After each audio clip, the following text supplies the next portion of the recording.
اللہ کے نبی فرماتے ہیں ثلاث لا ینظر اللہ عز وجل الیہم یوم القیامہ، تین لوگ ایسے ہیں کہ قیامت کے دن اللہ تعالیٰ نہ تو ان کی طرف دیکھے گا، نہ ان سے بات چیت کرے گا، نہ ان کو گناہوں سے پاک و صاف کرے گا۔ تین لوگ بڑے بد نصیب لوگ ہوں گے۔ نمبر ایک، العاق لوالدیہ، اپنے ماں باپ کو ستانے والا، اپنے ماں باپ کو تکلیف پہنچانے والا، اپنے ماں باپ سے رشتہ توڑنے والا۔ نمبر دو، والمرأۃ المترجلہ، مردوں کی نقل کرنے والی، مردوں کی کاپی کرنے والی عورت۔ اور نمبر تین، الدیوس الذی یقر فی اہلہ الخبث، وہ دیوس آدمی، وہ بے غیرت آدمی، وہ بے شرم آدمی جس کے گھر کی بہو بیٹی بے حیائی کا کام کرے اور اس کو کوئی فرق نہ پڑے۔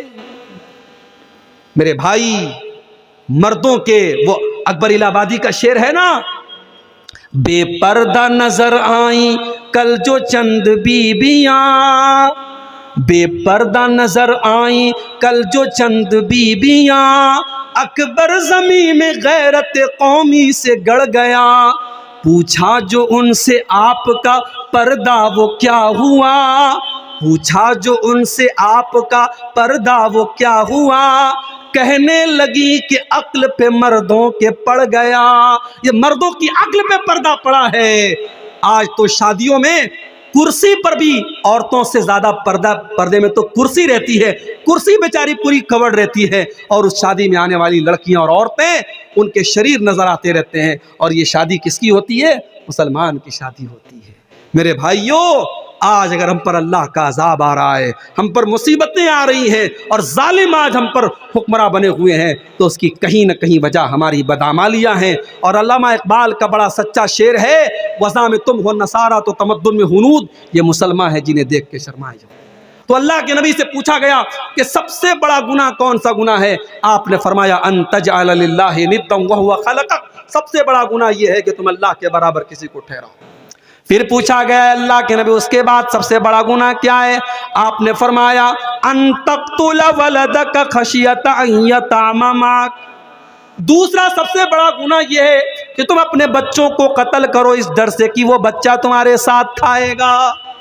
اپنی اولاد کو قتل کرو، اپنی اولاد کو مار ڈالو اس ڈر سے کہ اولاد کو کھلانا پڑے گا۔ 1400 سال پہلے لوگ بیٹیوں کو زندہ زمین میں گاڑ دیا کرتے تھے، اور آج بھی بیٹیوں کو ماں کے پیٹ میں مار دیا جاتا ہے۔ ہمارے پاس ایسے بھی لوگوں کا فون آتا ہے، مولوی صاحب میرا میڈیکل اسٹور ہے، میں دوا کا کاروبار کرتا ہوں، میں دوا بیچتا ہوں، میرے پاس لوگ آتے ہیں اور کہتے ہیں کہ ہمیں وہ دوا دے دو جس سے ماں کے پیٹ میں بچہ گرا دیا جائے، ایبارشن ہو جائے اور حمل ساقط ہو جائے، پریگننسی ختم ہو جائے۔ مولوی صاحب ہم تو میڈیکل اسٹور کا کام کرتے ہیں، ہم تو دوا کو بیچنے کا کام کرتے ہیں، اگر وہ دوا ہم دیتے ہیں تو کیا ہم کو گناہ پڑے گا؟ میں نے کہا بالکل گناہ پڑے گا، اس لیے کہ قرآن کہتا ہے تعاونوا علی البر والتقوی ولا تعاونوا علی الاثم والعدوان۔ قرآن کہتا ہے گناہ کے کام میں اور غلط کام میں ایک دوسرے کا سپورٹ مت کرو۔ اگر آپ دوا کا کاروبار کرتے ہیں اور آپ وہ دوا بیچتے ہیں جس سے ماں کے پیٹ میں حمل ساقط ہوتا ہے، اس بچے کے قتل میں آپ بھی بھاگیدار بن جائیں گے، اس میں آپ بھی شریک ہو جائیں گے۔ میں نے کہا قطعی ایسا کام مت کیجیے اور مت بیچیے۔ اور اصول سمجھ لو، اصول سمجھ لو کلیا چک والو، جو چیز غلط ہے، غلط چیز کا کاروبار کرنا بھی غلط ہے۔ جو چیز حرام ہے، حرام چیز کا بزنس کرنا بھی حرام ہے۔ جو چیز ناجائز ہے اس کا کاروبار کرنا اور اس کا کام کرنا، اس کو دکان پر سیل کرنا اور اس کو بنانے میں سپورٹ کرنا بھی غلط ہے، اور اس میں کوئی اختلاف نہیں ہے۔ سارے علماء کا یہ متفقہ فتویٰ ہے، جاؤ کسی بھی ادارے سے فتویٰ لے لو۔ اگر آپ کسی چیز کے بارے میں شریعت کی نظر میں آپ یہ مانتے ہیں کہ یہ چیز غلط ہے اور پھر آپ اس چیز کا کاروبار کر رہے ہیں، اس کا بزنس کر رہے ہیں، تو آپ اللہ کے یہاں جواب دینا پڑے گا، کیونکہ آپ نے حرام اور ناجائز چیز کا بزنس کر کے اس کو پروموٹ کیا ہے۔ اور دلیل اس کی قرآن کی یہی آیت ہے وَلَا تَعَاوَنُوا عَلَى الْإِثْمِ وَالْعُدْوَانِ، کہ گناہ کے کام میں اور غلط کام میں ہمیں ایک دوسرے کا سپورٹ نہیں کرنا ہے۔ تو بچے تو آج بھی قتل ہو رہے ہیں، بچے تو آج بھی قتل ہو رہے ہیں، کہیں ماں کے پیٹ میں قتل ہو رہے ہیں، کہیں ہاسپٹل کے باہر آپ کو ڈسٹ بین میں مری پڑی ہوئی بچیاں مل جائیں گی۔ اور آج بھی ہماری بھارت سرکار یہ نعرہ لگاتی ہے بیٹی بچاؤ بیٹی پڑھاؤ۔ آج 2023 اور 2024 شروع ہونے والا ہے، ترقی کا زمانہ ہے، ہمارا بھارت چندریان ہمارا چاند تک پہنچ گیا ہے۔ آج کے دور میں ہماری سرکار کو نعرہ لگانا پڑتا ہے بیٹی بچاؤ بیٹی پڑھاؤ۔ کیوں؟ کیونکہ سرکار کا یہ ڈاٹا ہے، یہ گورنمنٹ کا ڈاٹا ہے کہ ہر سال سینکڑوں بچیوں کو ماں کے پیٹ میں مار دیا جاتا ہے۔ اللہ کے نبی نے فرمایا شرک کے بعد دوسرا سب سے بڑا گناہ یہی ہے کہ انسان اپنی اولاد کو قتل کر دے، یہ سوچ کر کے قتل کر دے کہ بیٹی پیدا ہوگی اس کی شادی کیسے کریں گے، اس کو کیسے پڑھائیں گے، کیسے اس کی تعلیم کا انتظام کریں گے۔ میرے بھائی یہ دماغ سے نکال دیجئے کہ اولاد کو آپ کھلاتے ہیں، یہ دماغ سے نکال دیجئے کہ بیوی کو آپ کھلاتے ہیں۔ کبھی غور کرنا جب شادی نہیں ہوئی تھی تب کتنا کماتے تھے، شادی کے بعد کتنا کما رہے ہو، اور بچے ہونے کے بعد کتنا کما رہے ہو۔ جب بیوی آتی ہے شادی کے بعد اس کے مقدر کی روزی بھی اللہ تم کو دیتا ہے، اور جب بچہ گھر میں آتا ہے اس کا مقدر بھی اللہ آپ کو دیتا ہے۔ کبھی یہ مت سمجھو کہ اپنے بچوں کو ہم کھلاتے ہیں، ہم اور آپ نہیں کھلاتے، اللہ کھلاتا ہے۔ یہ الگ بات ہے کسی کی مہینے کی آمدنی 10 لاکھ روپے ہے، کسی کی 10,000 روپے ہے، اور کوئی بیچارہ بڑی مشکل سے اپنا گزر بسر کر رہا ہے، مگر اللہ تعالیٰ سب کو کھلا رہا ہے، سب کو پلا رہا ہے۔ اولاد کو قتل مت کرو میرے بھائی، اولاد کی ہتیا کرنا یہ بہت بڑا پاپ ہے۔ پھر پوچھا گیا اللہ کے نبی اس کے بعد تیسرا سب سے بڑا گناہ کیا ہے؟ آپ نے فرمایا انتزانی حلیلۃ جارک، اپنے پڑوسی کی بیوی کے ساتھ زنا کرنا۔ زنا تو کسی کے ساتھ بھی حرام ہے، لیکن پڑوسی کی بیوی کا نام کیوں لیا اللہ کے نبی نے؟ کیونکہ پڑوسی پر پڑوسی وشواس کرتا ہے، پڑوسی پر پڑوسی بھروسہ کرتا ہے، پڑوسی گھر کو بند کر کے جاتا ہے تو پڑوسی سے بول کے جاتا ہے میرے گھر کی رکشا کرنا، میرے گھر کی حفاظت کرنا۔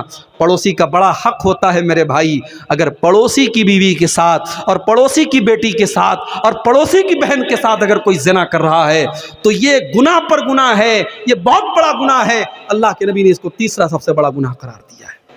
آج جو حالات میرے سامنے ہیں میرے بھائی، جو حالات ہم دیکھ رہے ہیں، آج معاشرے میں شادی کو بہت مشکل بنا دیا گیا۔ آپ کے اسی کلیا چک کے علاقے میں جہاں الحمدللہ اہل حدیثوں کی بہت بڑی بستی ہے، پورا علاقہ اہل حدیثوں کا علاقہ ہے، جمعہ کی نماز میں آ جاؤ 2-2 ہزار 2,500 نمازی بھرے رہتے، اتنی بڑی بڑی مسجدیں ہیں آپ کے علاقے میں۔ لیکن اس علاقے میں جب ہم آتے ہیں اور لوگ کہتے ہیں مولوی صاحب ہمارے یہاں لین دین بہت چلتا ہے، شادی میں تھوڑا بول دیجئے گا، بڑی ڈیمانڈ کی جاتی ہے، تھوڑا اس پر بھی بول دیجئے گا۔ میں نے پوچھا غریب باپ اپنی لڑکی کی شادی کیسے کرتا ہے؟ تو کسی نے کہا مولوی صاحب غریب آدمی یا تو بینک سے لون لیتا ہے یا گھر بیچ دیتا ہے۔ میرے بھائیوں آج ہم نے بیٹیوں کو اتنا بڑا بوجھ بنا دیا کہ بیٹی کی شادی کرنے کے لیے باپ کو اپنا گھر بیچنا پڑتا ہے اور باپ کو بیاج پر بینک سے لون لینا پڑتا ہے۔ پوری اسلامی تاریخ میں اور پورے اتہاس میں بیٹی اتنی بوجھ نہیں بنی تھی جتنا بڑا بوجھ آج ہم نے بیٹی کو بنا دیا ہے۔ آج کتنی غریب بیٹیاں ہیں، باپ بیچارہ پریشان ہے، میری آمدنی نہیں ہے، میری کمائی نہیں ہے، بیٹی جوان ہو رہی ہے، 25 سال کی ہو رہی ہے، 30 سال کی ہو رہی ہے، بیٹی کی شادی کیسے کروں؟ آج کتنے باپ ہیں جو بیچارے وقت کے پہلے بوڑھے ہو رہے ہیں، بال ان کے سفید ہو رہے ہیں، چہرے پر جھریاں پڑ گئی ہیں، بیٹی کی جوانی نے ان کی چنتا کی لکیروں کو بڑھا دیا ہے۔ میرے بھائیو اللہ کے واسطے ہوش کے ناخن لو، اللہ کے واسطے ہوش کے ناخن لو۔ اور میں بڑے دل کے درد کے ساتھ یہ بات کہہ رہا ہوں، اہل حدیث صرف زور سے آمین بولنے کا نام نہیں ہے، صرف سینے پر ہاتھ باندھنے کا نام اہل حدیث نہیں ہے، صرف رفع یدین کرنے کا نام اہل حدیث نہیں ہے، صرف چند نماز کے طریقے میں بدلاؤ کا نام اہل حدیث نہیں ہے۔ اہل حدیث کہتے اس انسان کو جو مکمل اسلام کو فالو کرتا ہے، جو قرآن و حدیث پر چلتا ہے۔ اگر آپ کی نماز قرآن و حدیث والی ہے تو آپ کا شادی بیاہ کا سسٹم بھی قرآن و حدیث والا ہونا چاہیے۔ اگر آپ اپنے بیٹے کی شادی میں ڈیمانڈ کر رہے ہیں تو آپ کو اعلان کر دینا چاہیے کہ میں انٹرنیشنل بھکاری ہوں، میں کوئی اہل حدیث وہل حدیث نہیں ہوں، میں تو بھکاری ہوں، بیٹے کے لیے بھیک مانگ رہا ہوں۔ بڑے انداز سے اور بڑے اسٹائل سے آج لوگ بھیک مانگتے ہیں جہیز کے نام پر۔ میرے بھائیوں میں اپنے نوجوانوں سے کہنا چاہوں گا کہ اگر تمہیں اپنے بازوؤں پر ہمت ہے اور اپنے بازوؤں پر بھروسہ ہے تو اتنا گٹس پیدا کرو، اپنے باپ سے جا کے کہہ دو، اپنی ماں سے جا کے کہہ دو کہ میں ایک معمولی چٹائی پر لیٹ جاؤں گا مگر مجھے اپنے سسرال سے ملنے والے بیڈ کا انتظار نہیں کرنا ہے، میں گھڑے کا ٹھنڈا پانی پی لوں گا، مجھے سسرال سے ملنے والی فریج کا انتظار نہیں ہے، میری بیوی اپنے ہاتھوں سے کپڑا دھل لے گی، مجھے سسرال کی واشنگ مشین کا انتظار نہیں ہے، میں اپنے بیٹی کے باپ کو میں جہیز کے نام پر کوئی اس کے اوپر بوجھ نہیں ڈالوں گا۔ آج میرے بھائیوں ان ڈیمانڈوں کی وجہ سے بیٹی بوجھ ہو رہی ہے۔